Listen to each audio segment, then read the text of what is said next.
All right. It is day 11 of Financial Literacy Month. Day 11. We are going right along. I hope you've been following along with me, taking these 30 steps toward better financial goals, improving our financial situation. All right. Today is day 11, and we will be talking about setting smart financial goals. You may have heard of SMART goals before in the corporate world, even in schools. We often, I've been a school teacher for several years, and this is something that I taught my students way back typically in the seventh or eighth grade. I teach them about making SMART goals. Well, we can apply those same concepts to our financial goals. We're going to make set SMART financial goals. And the acronym is SMART. S, first, making sure the goal is specific. M, for making sure it's measurable. A, for making sure it's achievable. R, for making sure that it's rewarding. And T, for making sure that it is trackable. So let's talk a little bit more in depth about each of those things, right? Remember that acronym again? SMART.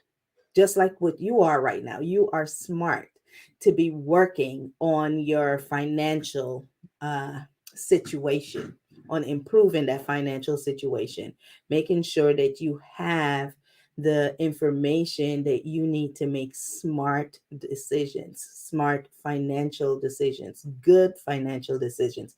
And that only comes from being literate in financial literacy. It seems kind of bad sometimes to say um, financial literacy or someone is financial illiterate, but it's true.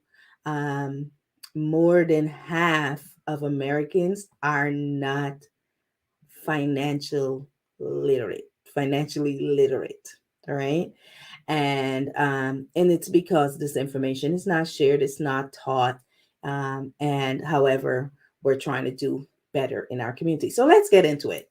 The first letter of the acronym is S, which stands for specific. We want to make sure that whatever result we want to achieve, we want to be as specific as possible. For instance, goals like I just want to make money, I want to be rich, I want, those all sound nice, but they're really vague. So by answering specifically how much money you want to make, you can actually be more detailed when setting that goal. For example, you could say, I want to make $10,000 in the next 6 months, or I want to have a $10,000 month for the next 6 months. Right? It is very specific in the detailed goal. The M stands for measurable. Right? What is a successful result? How will you know that you've reached your goal? When setting your financial goals, measuring it should be relatively simple, right? And if there's a specific number associated with it, with that goal, well, that's what tells us, that's what gives us something to track. So if we said $10,000 in the next 6 months, that is actually measurable and a good goal. Achievable, right? I'm all for dreaming big. I am all for, the sky is the limit, right? But you have to ask yourself, is that goal realistic?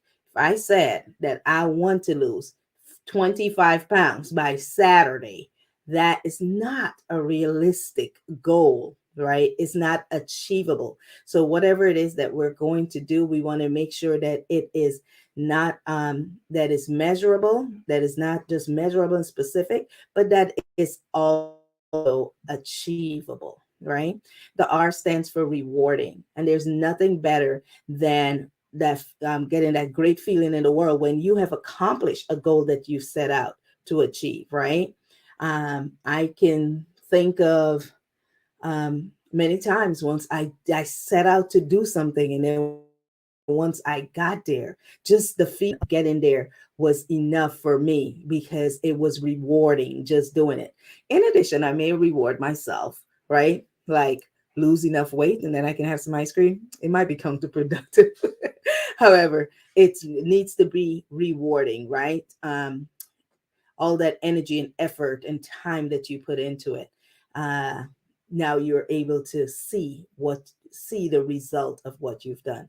Last but not least, it needs to be trackable. You have to have a cutoff date when you're so when you're pushing yourself to achieve that goal without a timeline for accomplishing that goal, it's easy to get off track.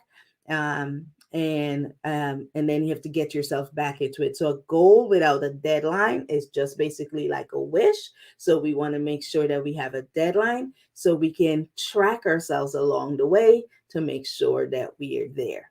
Like right now, I'm working on some goals and I have some um, trackable times. Like I want to be here at a certain time. I want to be here at a certain time. I want to be here at a certain time.